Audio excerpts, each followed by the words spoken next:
Face à la remise en question de nos modes de vie traditionnels, des hommes et des femmes ont fait le choix de rompre avec le système en place pour créer un monde à leur image. Curieuse de découvrir ces vies loin de la norme, j'ai décidé de partir à la rencontre de ceux pour qui le bonheur rime avec autonomie. Après de longues heures de route à travers la France, j'arrive enfin aux portes du petit hameau du Ruisseau, tout proche de la ville de Châteaubriand. Initié par un couple que l'on annonce volontiers comme étant parmi les pionniers de l'autonomie, ce lieu abrite aujourd'hui plusieurs familles, de parcours et d'horizons différents. Je suis impatiente de découvrir de quelle manière une vie en autonomie se pratique au quotidien dans le cadre d'un collectif. Je découvre rapidement que ce lieu est constitué de 3 habitations. Une petite maison en terre, une yourte, et un peu plus loin une grande maison en pierre qui semble dater d'une époque plus lointaine. Le chemin me guide naturellement vers cette dernière habitation, celle qui abrite depuis leur rencontre la fabuleuse histoire d'un couple étonnant. Convaincus que le bonheur passe par la sobriété, Patrick et Brigitte Baronnet ont ici fait de leur vie un laboratoire de l'autonomie. Alors ici, on voit le chauffe-eau solaire que j'ai construit il y a 40 ans et qui marche toujours aussi bien. J'ai les photopiles qui donnent de l'électricité. J'ai la serre qui donne de la chaleur. J'ai un banc thermique qui stocke les calories dans la serre. Un séchoir solaire qui est au bout de la serre là, qui permet de sécher les fruits. Et puis ici, on voit l'éolienne en haut. On voit encore 6 mètres carrés de photopiles tournantes ici. On voit la serre, en fait, il y a presque tout. Depuis les 14 et 15 juin 1997, c'est-à-dire exactement 20 ans, on est complètement autonome en électricité. Alors ce qui est intéressant, c'est de savoir qu'on a tout le confort. Alors le confort que nous, on estime juste, hein, mais on a la lumière, on a l'aspirateur, on a Internet, on a la télévision, une machine à laver, et tout l'électroménager, on se prive de rien, quoi. Le récit et la démonstration de Patrick me laissent admirative. Leur besoin de liberté les a poussés à repenser la totalité de nos modes de consommation d'énergie traditionnelle. Créatifs et visionnaires, ils ont puisé leurs connaissances au fil du temps dans leurs lectures et leurs rencontres. Se rapprocher des éléments, retrouver l'évidence de la connexion aux énergies de la nature, tel pourrait être leur credo qui les a logiquement amenés à repenser également leur approvisionnement en eau. Quand on a décidé d'être autonome en eau, on avait ce Zoom, un bâtiment un peu spécial qui fait 80 mètres carrés. Et donc on a rajouté, il y a une maison derrière qu'on a faite entre-temps, donc on a en tout 160 mètres carrés de captage d'eau. L'eau de pluie ruisselle sur les ardoises, tombe dans les pots qui se trouvent le long autour du Zoom. Et il y a un collecteur qui prend toutes ces eaux-là et qui les amène dans les citernes. En plus, il n'y a aucune bactérie puisque on est en dehors de la lumière et à 12 degrés. La prolifération bactérienne commençant à 17 degrés. Donc on a une eau excellente à boire.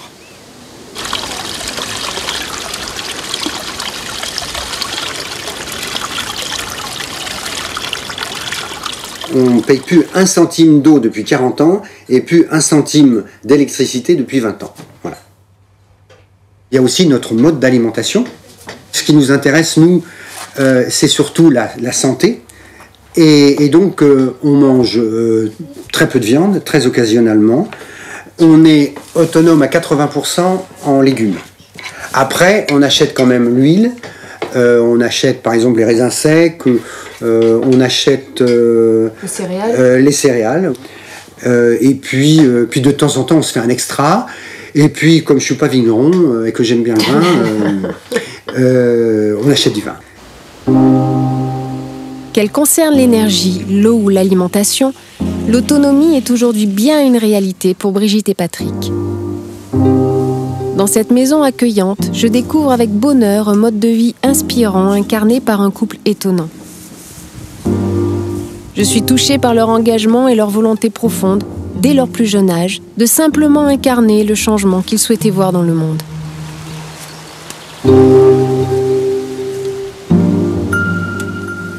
Alors, il se trouve que je suis né à Paris, Paris 14e.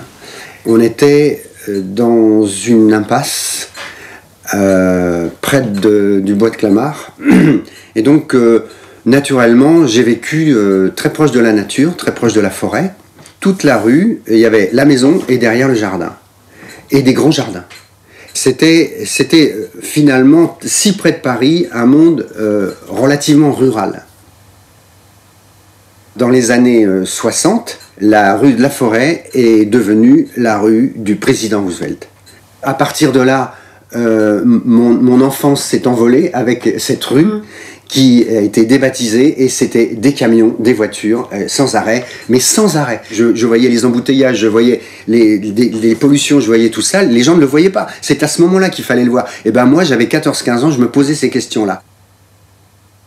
Et donc, il y a les événements de 68, dont le maître mot, c'est métro, boulot, dodo. C'est une première réflexion sur la modernité. Sauf que, pour moi, c'était très intellectuel. Et c'est facile. C'est facile de descendre dans la rue. C'est facile d'être sous une bannière.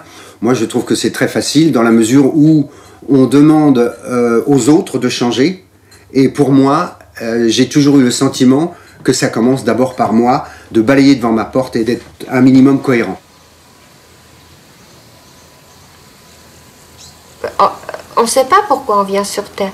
Le tapis se déroule, on suit le chemin, on ne sait pas où on va. Mais moi, je ne peux pas dire en 68, je voyais ça. Non, ça, moi, je suis incapable de le dire. Je ne peux pas le dire. Et en même temps, moi, mon souhait, c'était d'être en accord avec... marcher sa parole, pour moi, c'est super important. C'est-à-dire, c'est ce que disent les Indiens. Ma parole est en cohérence avec mes actions. On a des idées, on les met en œuvre. Voilà. On a eu une vision, un rêve, on le met en œuvre. J'avais 22 ans en 68, et c'est là que j'ai rencontré Brigitte. Nous, on s'est dit, si on veut un monde meilleur, eh bien, on va commencer par essayer de vivre avec peu pour partager. Donc, on quitte Paris, on achète une petite maison. Il y avait le service d'eau, la Lyonnaise des eaux qui passait, on avait l'eau du robinet, mais l'eau de la ville, on avait l'électricité, et puis on avait des toilettes à eau. Et donc, nous, on a vu que tout ça, c'était une forme de gaspillage, c'était une dépendance, et puis on décide de vivre autrement, avec cette intention de montrer qu'avec peu de choses, on peut faire beaucoup. Quand on a vu le nucléaire, entre autres, on s'est dit, mais c'est extrêmement grave, on ne peut pas faire de compromis avec le nucléaire. Et donc, on a été à une manifestation à Nantes, et... on était d'ailleurs en tête de la manif avec nos enfants. On rentre ici, on allume la lumière. On se dit, c'est pas possible. Et c'est pas cohérent. Et donc, on a décidé qu'un jour, on serait complètement autonome.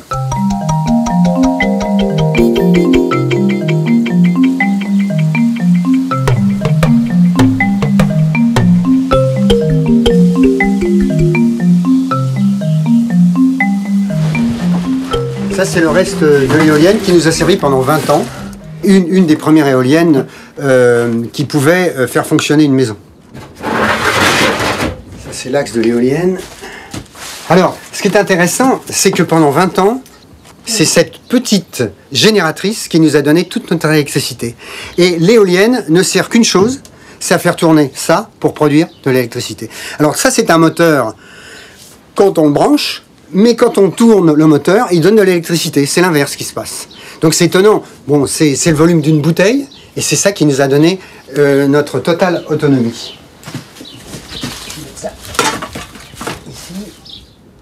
Progressivement, en s'affranchissant des besoins factices que notre société nous impose, il y a une évidence qui est apparue, c'est qu'on est des êtres humains sur une planète qui nous donne tout et qui nous donne l'abondance. L'eau, la terre, l'air, le vent, le feu, le soleil, etc. Et on s'est aperçu qu'on a marchandisé les éléments de la nature. Et donc nous, on a décidé de ne pas passer par le système marchand, qu'on est passé pour non pas exploiter, mais profiter de ce que la nature nous donne et éviter au maximum des produits artificiels. On revient à une vie très simple finalement, et pourquoi ça ne se généraliserait pas? Je ne comprends pas. Si le peuple français était vraiment conscient, on pourrait vraiment changer les choses. Si les Occidentaux qui consomment 10 fois plus que ce qu'ils devraient faisaient comme nous, divisent par 10 leur consommation, la face du monde change.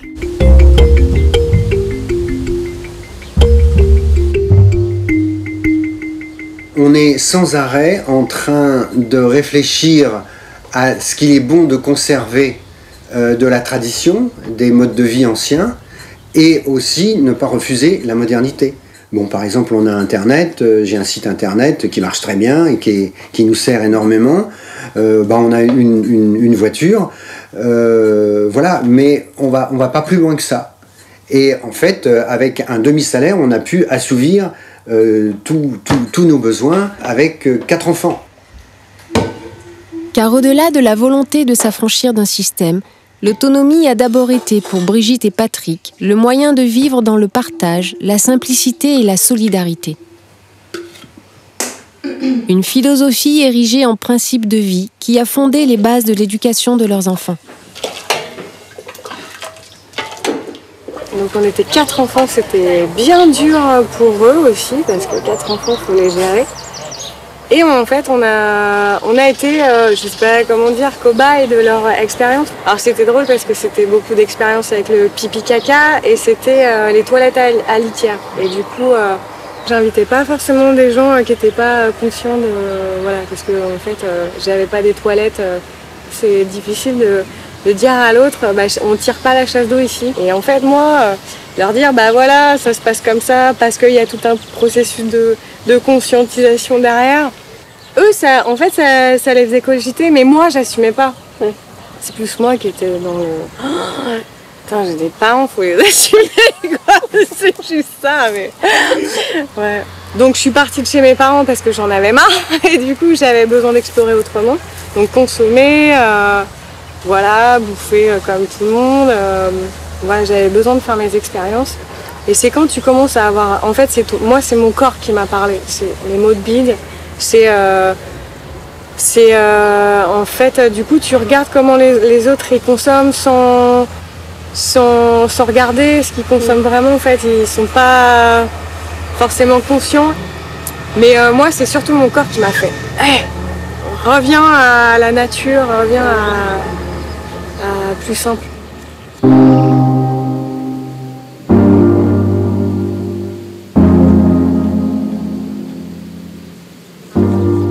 Vous avez fait de votre vie un laboratoire quand même.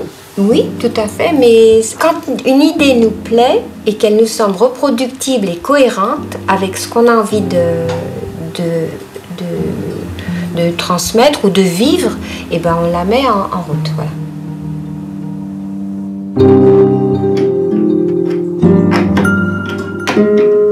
Quand on s'est installé ici en 1976, notre but c'était de vivre en accord avec nos idées. Il se trouve qu'au bout de 20 ans, on s'est rendu compte que c'était possible, qu'on nous avait dit que c'était pas possible, et que on s'est dit, faut quand même dire aux gens qu'on peut vivre autrement. Pour nous, notre acte politique majeur, aujourd'hui, maintenant, c'est de passer l'information. On se rend compte que ça intéresse énormément de gens, et les gens y viennent au départ par curiosité, par volonté de changer techniquement, et au bout du compte, ils se rendent compte que c'est un bouleversement intérieur qui se passe. Il y a des gens qui pleurent en sortant.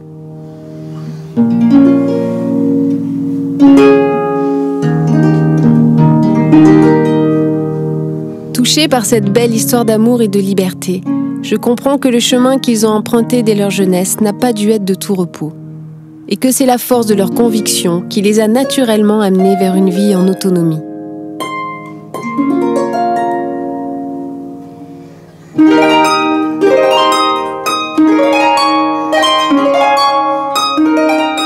Patrick et Brigitte apportent ainsi la preuve irréfutable qu'il est possible de vivre autrement. À ce jour, ce sont plus de 50 000 personnes qui sont déjà venues leur rendre visite afin de trouver ici des réponses à leurs questions. Demain, le hameau va à nouveau accueillir une vingtaine de curieux, tous impatients d'expérimenter ce mode de vie autonome. J'ai hâte de partager avec eux ces quelques jours, au cours desquels chaque habitant du hameau fera part de son expérience, adulte comme enfant.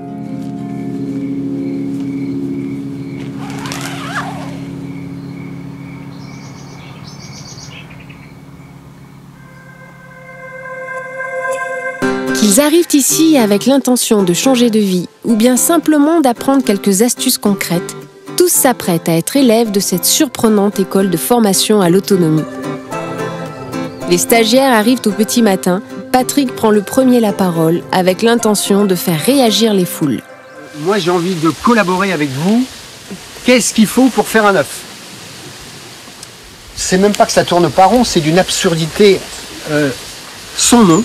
Alors, je sais pas, j'ai envie de discuter avec vous de tout ça. Donc, ça commence en Ouganda, dans les mines. L'extraction du minerai, c'est pour faire de la fonte, c'est pour faire de l'acierie et pour faire des manufactures, donc des produits qui permettent de faire une centrale électrique. Donc, il y a déjà énormément d'énergie qui n'est jamais calculée, qui est dépensée avant d'arriver dans la centrale nucléaire. Alors, les industries chimiques, le pétrole fait des engrais, des plastiques et des désherbants. Ensuite, on élève les poules en usine, en batterie, pardon, ce qui est à peu près pareil. Stress et puis maladie engendrée par à la fois par les injections et la surpopulation. Tout ça pour faire un œuf et nous laisser du fumier absolument contaminé. Donc je pense que ça, c'est un bel exemple de notre fonctionnement. Tout ça, j'en avais l'intuition et la connaissance à 25 ans, et je me suis dit, je ne veux pas, personnellement, me compromettre avec ça. Quand on voit que nos déchets de cuisine et un petit peu de grains locaux, ça nous fait des œufs pour l'année. Ça nous donne nos protéines pour l'année. Donc, la solution mondiale, c'est de retrouver nos autonomies à partir des éléments au-dessus du sol et de la végétation et des éléments organiques. Voilà. Les graines de la réflexion ainsi posées dans la tête de chaque stagiaire va s'ensuivre une série d'ateliers d'éveil et de formation à la prise en main de nos vies et donc à l'autonomie. Une première transition en douceur se fait par l'éveil du goût à d'autres saveurs et pratiques alimentaires, plus saines et issues d'une économie locale. Aujourd'hui, c'est par les conseils de Terra, habitante du hameau, que le groupe découvre une nouvelle adaptation de la recette des lasagnes. C'est quoi la recette aujourd'hui? C'est des lasagnes? C'est des lasagnes végétales, ouais. C'est-à-dire qu'à la place, c'est sans gluten, donc à la place d'utiliser des feuilles de pâte, on utilise des feuilles de chou et des feuilles de consoude. Et on fait une sauce, une crème à base de graines de tournesol, produite chez un producteur du coin. Et ça, c'est pour remplacer la béchamel.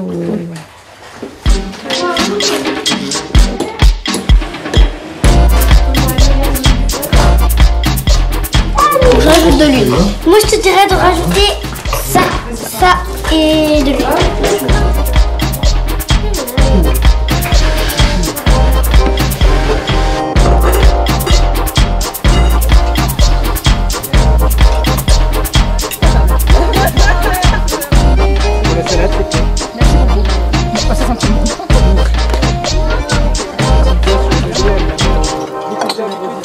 Alors, aujourd'hui, c'était des lasagnes végétales avec des feuilles de chou et de consoude. Donc, ensuite, une garniture de quinoa, carottes, du maïs, un peu d'olive.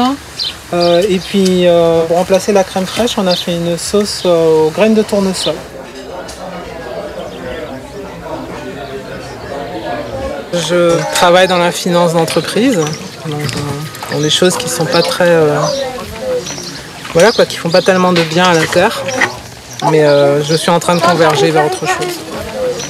c'est l'aboutissement d'un cheminement qui dure depuis plusieurs années vers une reconnexion à l'essentiel et quand même une grande quête de réappropriation de nos modes de vie et l'autonomie en fait partie, enfin elle est même primordiale, quoi.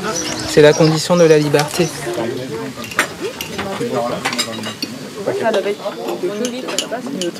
T'arrives, t'as 2 diplômes en faisant 3 ans à la place de 2 en master, donc ça te fait 6 ans d'études. Et puis après tu rentres tes cadres, et puis tu gères des équipes, puis tu iras sûrement de boîte en boîte pour... et ça me va pas du tout. Quand on voit autant la misère dans le monde, bah ça donne pas envie de continuer comme ça. Et moi j'ai envie de changer. On est sincèrement convaincu que la qualité de vie rejoint la sobriété, quoi. Des choses qu'on peut dire quand on est à l'apéro avec des copains, c'est pas normal, tu te rends compte, c'est scandaleux, tout ça, oui. Et puis finalement, voilà, il se passe rien et on se dit que les politiques, c'est tous les mêmes, qu'ils font rien, que machin. Bah oui, la critique est facile. Et puis en fait, nous, qu'est-ce qu'on fait ?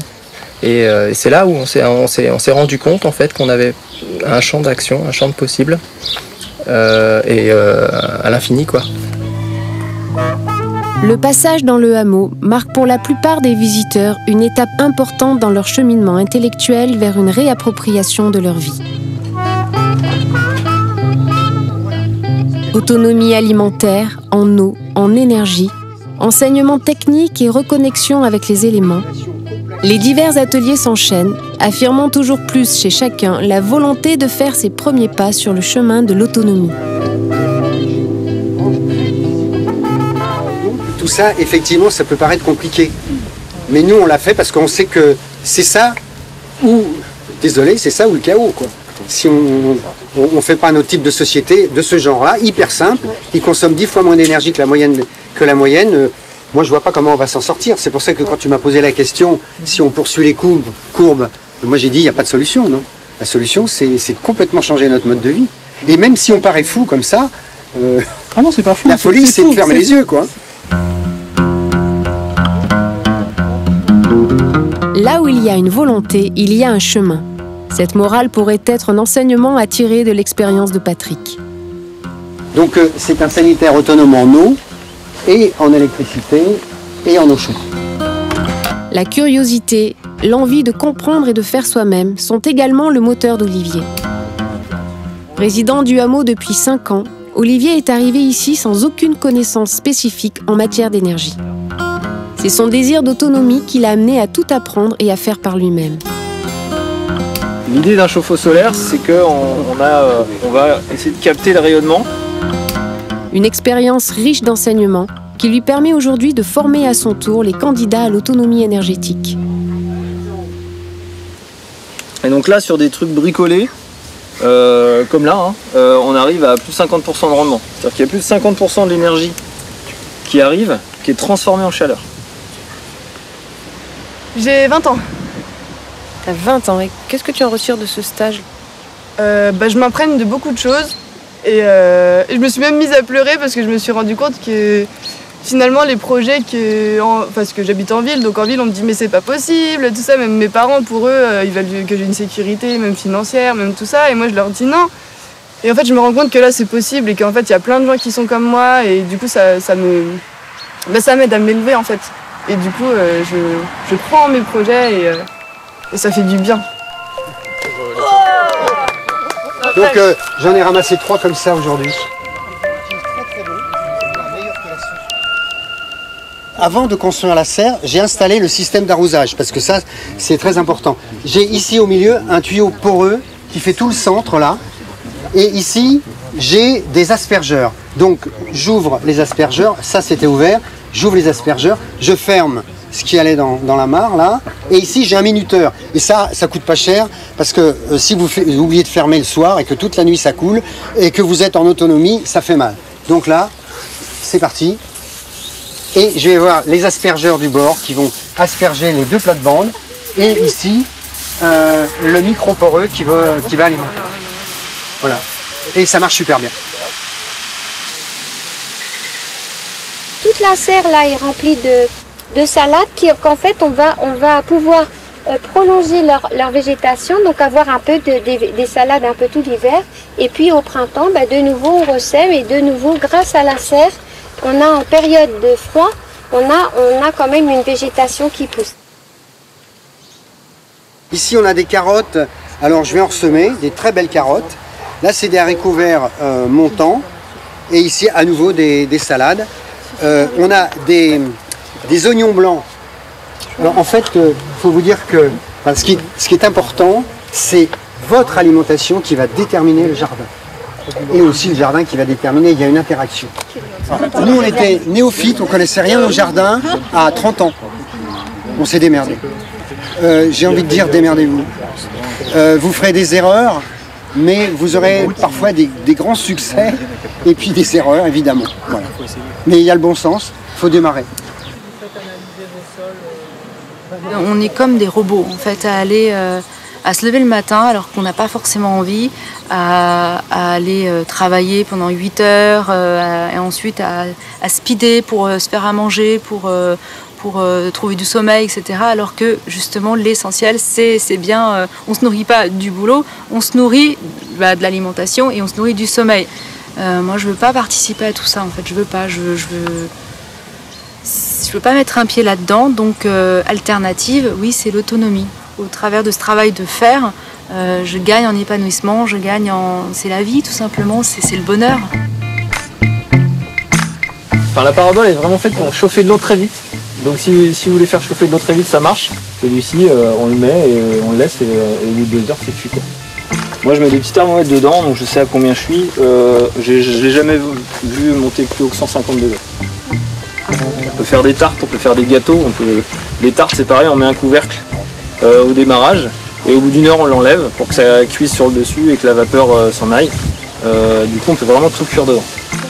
Enfin, ça demande un changement d'habitude en cuisine, parce que c'est pas à 11h30 qu'on va se poser la question de ce qu'on fait à manger. C'est la veille ou le matin, on a épluché ses légumes, on a préparé sa gamelle, on le met dedans le matin et le midi quand on revient c'est cuit. C'est resté au chaud parce qu'on a eu 2 heures de chauffe et ça peut pas cramer parce que le soleil après il s'en va et ça réfléchit plus dans le four.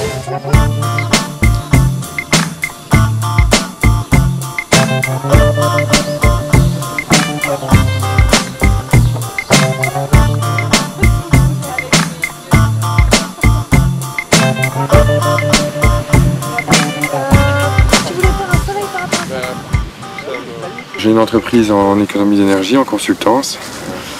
Je travaille pour l'industrie et les centres commerciaux, donc on est loin de la terre et j'en viens. Donc c'est vrai que c'est une grosse remise en question. Simplement revenir à la terre et à l'énergie solaire tout simplement fait qu'on va revoir nos consommations à la baisse et on va aussi recréer des liens de partage et d'entraide autour de nous parce que nécessairement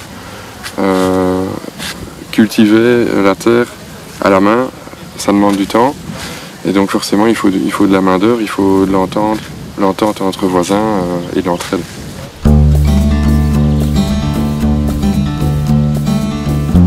Prendre le temps de se reconnecter à soi et aux éléments. Profiter de la terre et du soleil dans le partage et l'entraide, simplement. Grâce à l'expérience de Cécile, habitante du hameau et compagne d'Olivier, c'est dans le respect de la terre que le groupe apprend maintenant à en tirer le meilleur profit, tout en la protégeant. Ouais, alors avec la bourrache, on fait quoi là? On fait du thé ou on fait quoi? Eh ben on peut effectivement, alors tu peux la mettre au sol dans les allées des patates parce que ça va enrichir les allées. Ouais. Parce qu'il y en a quand même beaucoup, donc on va en garder un petit peu et puis t'as vu il y en a partout que ça se reproduit. Ouais. Et tu manges quoi, les feuilles? Tu manges les fleurs, ouais. Alors on va en emmener en cuisine parce qu'on les met dans les salades. On mange. Ouais. Et les feuilles aussi, les jeunes pousses, feuilles, tu vas voir quand tu les goûtes. Et ben en fait c'est comme si tu mangeais un crustacé.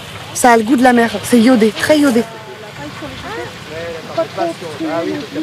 Bon, on enlève que les chardons et puis un petit peu les herbes. Déjà si on enlève les chardons c'est génial. Oui, mais tu vois les trucs comme Brigitte ça. Brigitte arrêtera de faire des cauchemars sur les chardons. Je la comprends. Waouh, non, c'est génial. Ah, c'est super, génial, c'est magnifique. C'est beau. Ah, c'est je continue. Wonderful. Oula, on va faire ça. Pouf. C'est super sympa, un jardin. C'est quoi ça pour une bête? Un trou comme ça. Ouais, nous on voit bien que c'est ce que je disais, tu vois, quand chacun en fait un tout petit peu, on voit pas l'évolution trop. Bah oui, c'est vraiment, ça, c'est tout petit quoi. Quand on vient tous travailler l'après-midi, t'as du résultat le soir. C'est génial quoi. Et puis bah, du coup on s'est réunis, on a créé du lien ensemble, tu vois, c'est chouette quoi. Le jardin s'en fait sentir aussi. Ouais. Quelle chance! Alors ça, si je me trompe pas, ça c'est de la camomille matricaire qui est au centre, qui est très très bonne pour tout ce qui est conjonctivite. Tu fais juste une tisane, de camomille, et puis avec une pipette, tu la mets dans l'œil quand tu as une infection au niveau des yeux. C'est hyper efficace. Aussi pour toutes les allergies, ça aide vachement. Si t'as envie, vas-y, regarde le temps qu'on range. On multiplie quand même pas mal nos façons de se soigner, mais majoritairement, c'est 80% c'est naturel. Donc ça va être par les plantes en premier, par les légumes. Enfin, des fois, il y a des trucs. Je sais que Brigitte, pour une otite, on avait mis de l'oignon, un petit truc d'oignon dans l'oreille et de l'argile en fait tout autour de mon fils quand il avait ça. C'était génial, ça a été génial. En 3 jours, c'était fini. Alors attends, T'es en colère? Ah, mais qu'est-ce que tu fais? Bah, je vais te faire un cataplasme d'argile. Mais c'est pas là, ma... Non, mais je vais faire surtout là où c'est gonflé. Encore là. Je veux que ça soit plein avec l'autre. Cécile et Olivier souhaitaient offrir à leurs enfants une vie plus simple et plus proche de la nature. Ils se sont alors installés dans ce hameau, proche de Brigitte et Patrick, il y a près de 5 ans. Installés dans une yourte tout confort, leur choix de vie se concrétise également par l'autonomie. Est-ce que tu veux venir faire un câlin? Ils vivaient la vie si librement leurs 2 enfants, Méline et Jolane. Je suis née dans le 94, dans le Val-de-Marne. Ce qui s'est passé, c'est que moi, j'ai rencontré l'animation. Et je suis devenue animatrice, je m'occupais des enfants. Et ça m'a passionnée. Petit à petit, je suis devenue directrice d'un centre de loisirs. Et un premier centre de loisirs créé. Et, ça, voilà. Et donc, j'ai rencontré une très belle équipe d'animation. Et donc, voilà, Olivier est arrivé 1 an après moi. On s'est rencontrés là. Et ça a été une très belle rencontre. Visiblement. Visiblement. J'avais un regard sur le monde tellement fou. Je me disais, mais c'est quoi ces gens qui courent? C'est quoi ce monde qui tourne en rond? C'est quoi? Les gens, ils se lèvent, ils vont bosser, ils reviennent, ils sont crevés, ils en peuvent plus. En fait, tout le monde s'arrache la tronche, tout le monde se moque les uns des autres. Enfin, il y avait un truc, je me disais, mais c'est quoi ce truc? Je me disais, pourquoi faire des enfants? Et c'est vrai que la rencontre avec Olivier, ça m'a redonné du goût. Voilà. Et du coup, on s'est dit, bon, on va peut-être faire des enfants. Et puis peut-être qu'on pourra œuvrer pour autre chose, ouais.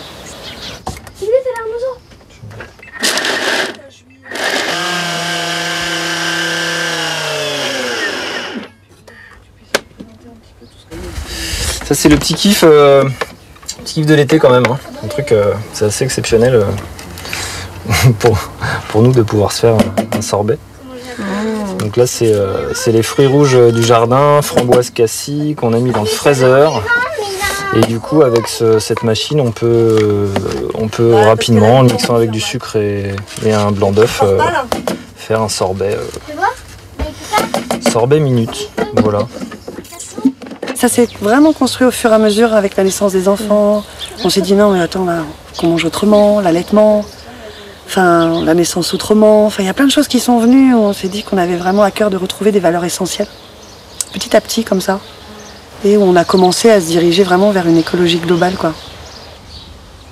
Le déclencheur de changer vraiment de mode de vie, ça a été le fait de se rendre compte qu'on rentrait le soir, qu'on n'avait plus de patience l'un pour l'autre ni pour nos enfants. Donc on était payé pour éduquer les enfants des autres, mais nous, on donnait nos enfants à d'autres qu'on payait pour qu'ils les éduquent, en fait, quand même les 3/4 de la journée. Hein. Oui. C'est quand même ça qui se passe, quoi. Et à un moment, tu dis ça n'a plus de sens. Mais non, ça n'avait pas de sens. Je le dis souvent ça, mais je l'aime bien parce que je payais une maison dans laquelle j'étais pas. Parce qu'on travaillait quand même beaucoup, on avait des amplitudes horaires de 12 heures. Et des fois, on a rentré chez nous, mais des fois pas. Donc c'était fou, quoi. Enfin, tu vois, tu te dis, mais attends, mais c'est quoi cette vie? Puis non, on profitait pas l'un de l'autre, on profitait pas de la vie. On n'avait plus de sous. On payait, on travaillait, on était à découvert et on pouvait presque pas partir en vacances. Donc tu te dis mais c'est quoi ce monde? Mais à quoi ça sert tout ça? C'est quoi ce truc quoi? Donc nous on s'est dit mais c'est pas possible, moi j'ai pas envie de vivre ça. Non, j'ai pas envie. Et là on a commencé à faire des recherches. Ben oui, il existe d'autres modes de vie, il y a d'autres façons, il y a d'autres personnes qui pensent les mêmes choses et qui font des expériences aussi.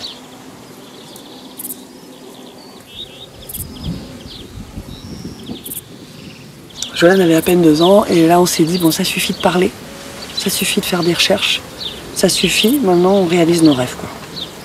On voulait plus de factures parce qu'on voulait prendre le temps de vivre. Donc réduire absolument tous les besoins qu'on pouvait réduire au maximum pour pouvoir avoir plus de temps pour vivre pleinement la vie quoi. Et puis voilà, du coup on a rencontré Patrick et Brigitte. Ce qui nous a donné aussi un grand élan en se disant c'est complètement possible de vivre autrement quoi. Ouais. Et là c'était waouh, on pourrait même carrément faire un collectif quoi. Tout comme Théra, Christelle et Olivier, Cécile a le souci permanent de localiser son activité. Donc en fait on avait envie déjà de nous poser la question c'est quoi pour nous la communication consciente ou la communication bienveillante. En intégrant le hameau, elle a également mis ses compétences au service de l'objectif de transmission que s'étaient fixé depuis longtemps Brigitte et Patrick. Une mission aujourd'hui devenue le socle de la cohésion du collectif. La tribu, on a découvert plein de continents, on a découvert tout ça, maintenant on est en train de découvrir le continent de la relation. On travaille tous les deux, on a recréé du coup nos emplois ici. Moi je suis facilitatrice en communication consciente et je fais depuis peu des stages en permaculture humaine. Et Olivier est sur tout ce qui est énergétique, donc chauffe-eau solaire, installation autonomie. Alors là on est où ? Là on est dans le local technique électrique de l'espace partagé en fait sur le hameau. Il y a la maison autonome qui a son propre système avec l'éolienne et les panneaux et son parc de batterie. Et nous ici, il y a 5 ans, quand on est arrivé, le terrain n'était pas viabilisé. Du coup, on a fait une autonomie électrique suite à un devis qu'on a fait à EDF qui nous proposait un devis à 12 000 € pour mettre un compteur devant chez nous. Avec une prise en charge de 50%, donc pour 6 000 €, on aurait eu le courant qui arrivait devant notre portail. Et en fait, on a décidé de dire non à EDF, de leur dire qu'on ne souhaitait pas suivre leur devis, et on a investi 12 000 € dans un système électrique autonome. Donc pour le même prix, en fait, finalement, on a réussi à faire une installation autonome qu'on a rentabilisée directement, parce qu'aujourd'hui, on n'a pas de compteur, on n'a pas d'abonnement, et on paye pas du tout d'énergie. On est sur un système qui est complètement solaire. Voilà, on a des parcs de panneaux photovoltaïques qui sont régulés. Donc en fait, le régulateur, lui, il est branché sur les batteries. Et il va, en fonction de l'énergie qu'il y a dans les batteries, envoyer le courant solaire ou pas. Il est simple d'utilisation. Voilà. Et puis c'est vrai qu'après, tout est rassemblé sur cette télécommande. Et là on peut voir, on peut checker à n'importe quel moment ce qui se passe. Ici par exemple, là ciel nuageux, on est en fin de journée, donc on rentre que 60 watts et on a rentré 3,28 kWh sur la journée.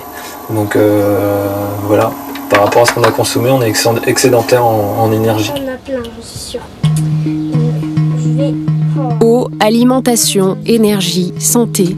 Les principes de l'autonomie se concrétisent ici à tous les niveaux de la vie de famille. Désireux de donner à leurs enfants une éducation proche de leurs propres aspirations, Olivier et Cécile ont même décidé d'aller au bout de leurs convictions, en portant eux-mêmes l'entière responsabilité de l'enseignement donné à Méline et Jolan. Sans plus aucun contact avec l'école, ils accueillent aujourd'hui leur amie Maya, qui elle fréquente toujours le système scolaire traditionnel. Donc, alors ça c'est votre chambre à tous les deux. Ouais, Améline et moi je dors dans le lit en hauteur. C'est des petites cabanes en fait, c'est pas des lits. Ouais, c'est ça. Oui, on a fait des petites cabanes pour être un peu plus en intime. Caché. Pour Jolan, ça a été une année difficile, l'entrée au CP. Cette année-là, on a observé que notre fils avait changé, beaucoup moins d'enthousiasme et de spontanéité, qu'on voit les enfants toujours jouer, tu vois. Ça faisait 3 ans qu'il nous émerveillait par sa joie de vivre, quoi. Hein. Tout ce qui était pour nous avant, qu'on avait mis dans notre vie au quotidien, depuis qu'il était tout petit. Moi, je lisais des contes, voilà, on faisait ça, on chantait des chansons, on avait des poésies, ça faisait partie vraiment de notre vie. Et là, c'était une horreur pour lui, c'était devenu horrible. Ouais. Voilà, donc c'était des crises de colère. Donc là, écoute, c'est pas possible, quoi, tu vois. Notre enfant, il prend plus de plaisir à lire, à écrire. Attends, c'est pas possible. C'est pas possible parce que c'est quand même un outil essentiel pour communiquer.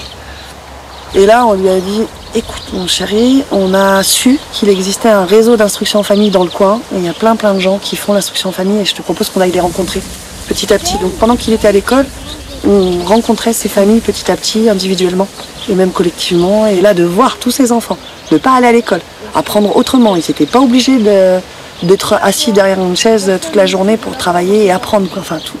Il y a eu un basculement et Joanne et Mélie m'ont dit direct, ah mais nous c'est fini, on ne veut plus aller à l'école. Et donc en fait, elle voyait qu'on n'avait pas du tout de plaisir à faire tout ça, donc elle s'est dit qu'il y avait un problème. On n'avait pas de plaisir à aller à l'école. Donc elle nous a sorti de l'école. Elle a trouvé un moyen pour nous sortir de l'école.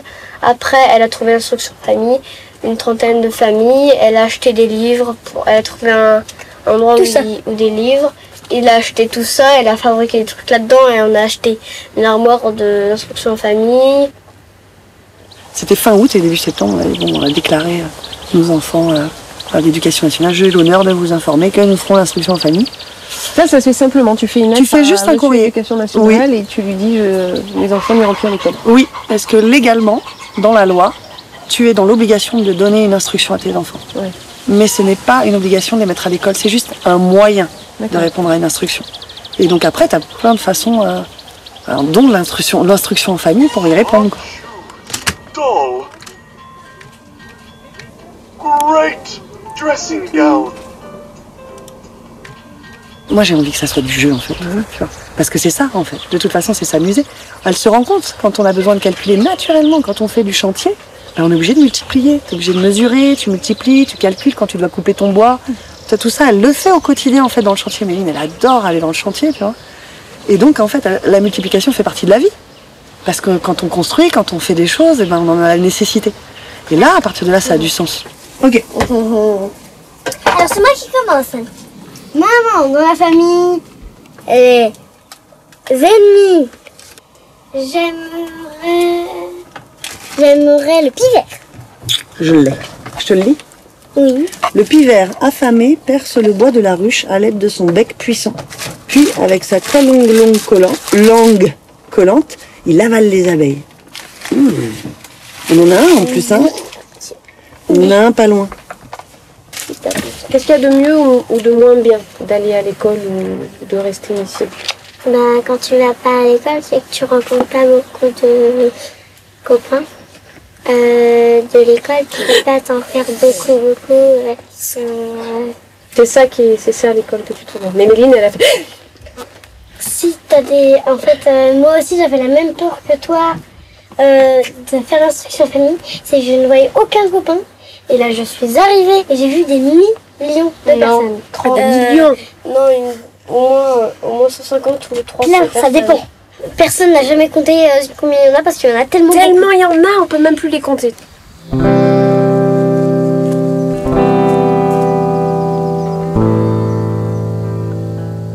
Leur expérience de l'école a laissé à Méline et Jolane de mauvais souvenirs. Aujourd'hui épanouis dans cette vie dans laquelle chacun d'eux peut apprendre et progresser au rythme de ses envies, ils sont toujours curieux d'acquérir de nouvelles connaissances.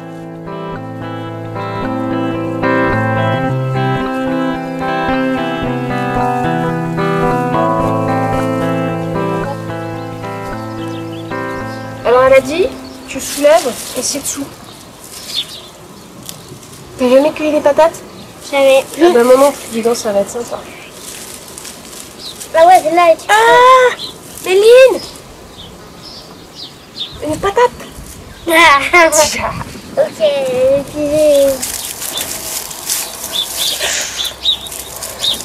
Ah, montre la main. Ah ouais, top. Oh, une patate. Oh, une autre patate. Waouh, belle récolte hein, quand même. Il y en a beaucoup, c'est la première fois que je ramasse des patates. Bon, bah c'est pas le tout maintenant, il va falloir aller les cuisiner, c'est ça? Oui. Allez.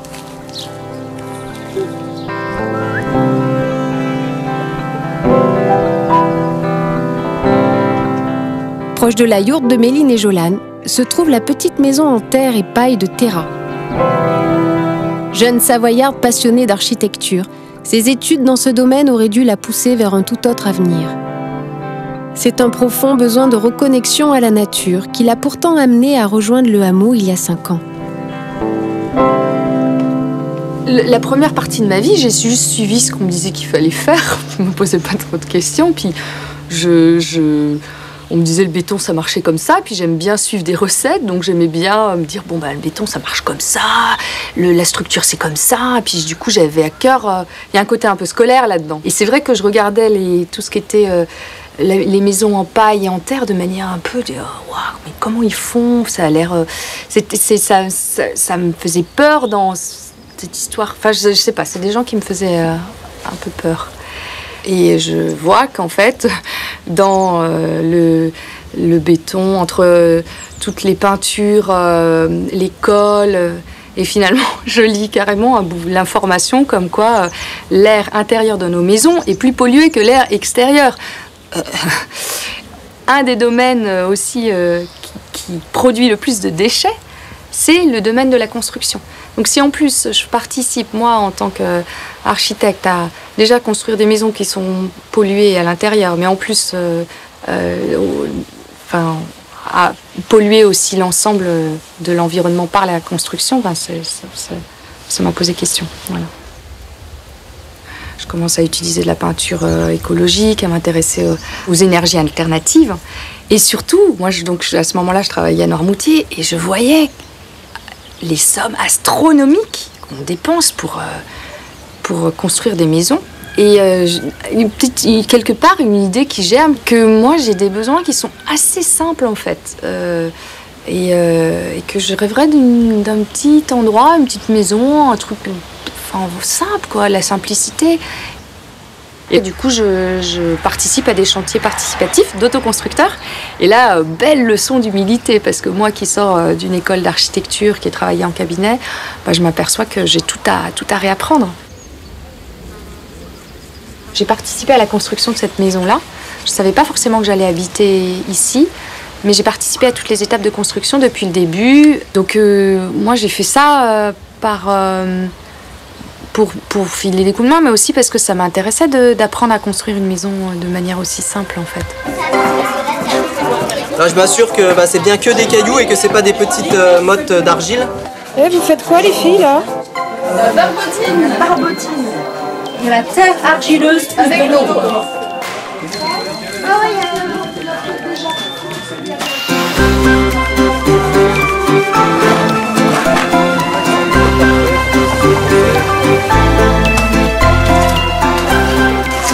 On étale comme un soleil. C'est comme quand on fait le pain. Voilà. Il y a un jour, j'ai compris ce que c'était l'autonomie. Enfin, ça a fait un déclic. C'est comme si j'avais compris intellectuellement, mais un jour, ça a fait un déclic dans mon corps, où j'ai dit « Waouh, mais en fait, vous habitez ici comme vous habitez dans un bateau. » C'est-à-dire que vous êtes à écouter le vent, l'eau, le soleil, la nature, et vous êtes en permanence à être en interaction avec ces éléments-là. Et moi, ça m'a plu, mais au niveau du cœur, quoi. Et l'autonomie aussi, pour moi, c'est aussi... donc il y a une aventure humaine et collective, c'est aussi pour moi savoir reconnaître que je suis dépendante. Oui, je suis dépendante de l'eau, de l'air, de la nature, du soleil, de mes relations avec les uns, et comment j'en prends soin. Et ça, c'est...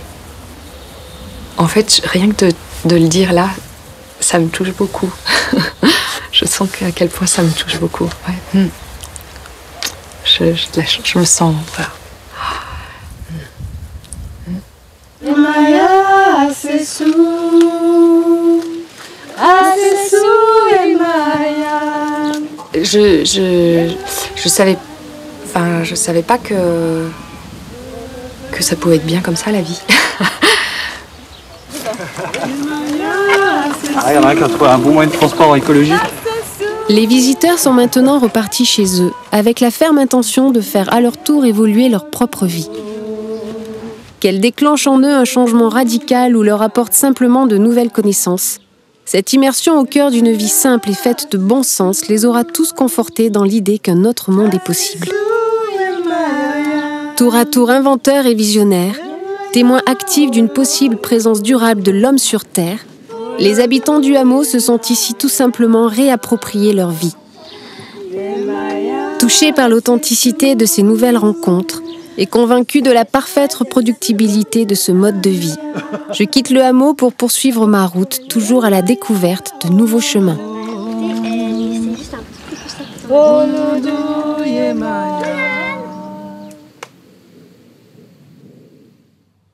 Vraiment, mon message, c'est soyez responsables de votre vie, vous n'en avez qu'une, profitez-en, et faites le mieux que vous pouvez, et arrêtez d'écouter les sirènes. Regardez quelques bons films à la télé, mais pas les chaînes, les mainstream, c'est une catastrophe. Et donc, reprenez le pouvoir mental, et soyez responsables de votre vie, et responsables des autres. Aimez la vie, aimez vos enfants, aimez la terre, aimez la planète. C'est ça, c'est de l'amour, quoi. Voilà.